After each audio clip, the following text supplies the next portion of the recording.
अस्सलामुअलैकुम जी। Fundamental of physics Halliday Resnik walker का 10th addition है। चैप्टर 11 चल रहा है। Rolling torque and angular momentum problem 4 है।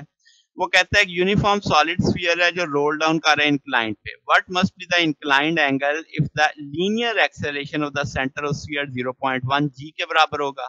अगर फ्रिक्शन लेस होगा तो क्या ये एंगल जीरो यानी जो एंगल बनेगा यानी एट उसी एंगल पे एक्सेलरेशन ज्यादा होगा, कम होगा या उतना ही होगा। तो ये चीज हमने एट द एंड डिस्कस करनी है।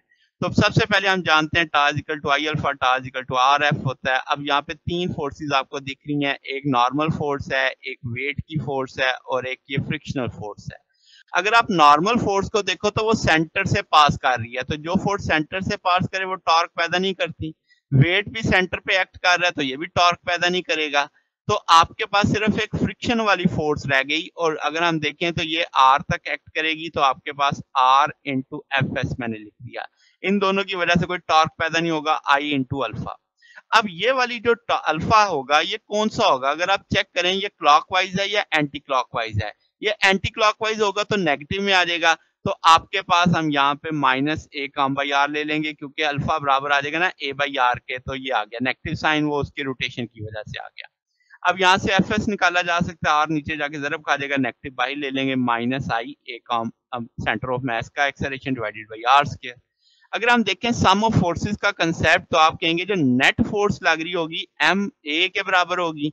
अब यहाँ पे स्टैटिक एफ एस है इस तरफ और एफ जी साइन थीटा है नेगेटिव एक्स एक्सिस की तरफ, इसे पॉजिटिव एक्स मान लो। तो मैंने लिखा F S minus M G sine theta according to this. अब आपके पास एम ए है, मैं एम जी साइन थीटा को इधर ही रखूंगा, एम ए दूसरी तरफ जाके नेगेटिव हो जाएगा, तो ये दोनों नेगेटिव की वैल्यू हैं, दोनों की वैल्यू स्पेस कर दी। नेगेटिव में माइनस ए का सेंटर ऑफ मास कॉमन ले लिया, remaining M plus I over R square आ गया। I for moment of inertia है, यहाँ पे चूंकि हम बात कर रहे हैं स्फीयर की, तो उसकी वैल्यू 2/5 एम आर स्क्वायर आगे जाके प्लेस करेंगे। तो मैं सेंटर ऑफ मास का एक्सेलरेशन अभी साइड पे कर लेता हूँ, नेगेटिव भी इधर चला जाएगा, ये सारा फैक्टर नीचे चला जाएगा।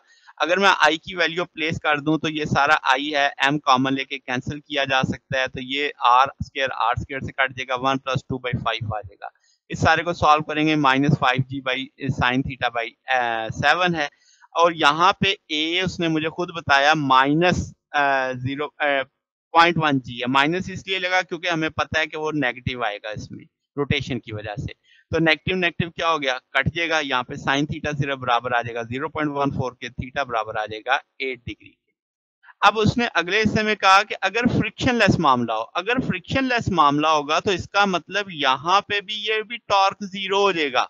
तो इसका मतलब ये हुआ कि आपके पास स्टैटिक फ्रिक्शन खत्म हो गई, तो अब वो सिर्फ ग्रेविटेशनल पुल की वो तरफ से नीचे आएगा, तो एक्सेलरेशन तो ज्यादा ही बनेगा क्योंकि अब मुखालिफ फोर्स नहीं है। अगर एनर्जी के लिहाज से देखा जाए तो अब आपकी रोटेशनल टर्म गायब हो जाएगी, यानी जो पोटेंशियल एनर्जी शिफ्ट हो रही थी रोटेशनल एनर्जी प्लस लीनियर में, तो अब वो सारी की सारी लीनियर में ही होगी। तो ये टर्म बीच में से डिसअपियर हो जाएगी, तो स्पीड ज्यादा होगी, स्पीड में चेंज ज्यादा आएगा तो एक्सेलरेशन ज्यादा होगा। तो दोनों तरीकों से आप इसे समझ सकते हैं कि एक्सेलरेशन पहले की निस्बत क्या हो जाएगा, ज्यादा अगर सरफेस फ्रिक्शन लेस होगी।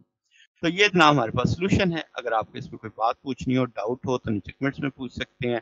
वीडियो अच्छी लगी हो तो वीडियो को लाइक कीजिएगा, दोस्तों के साथ शेयर कीजिएगा, चैनल को सब्सक्राइब कर दीजिएगा। अब तक के लिए इतना ही, बकिया इंशाल्लाह नेक्स्ट देखेंगे। ओके, अल्लाह हाफिज।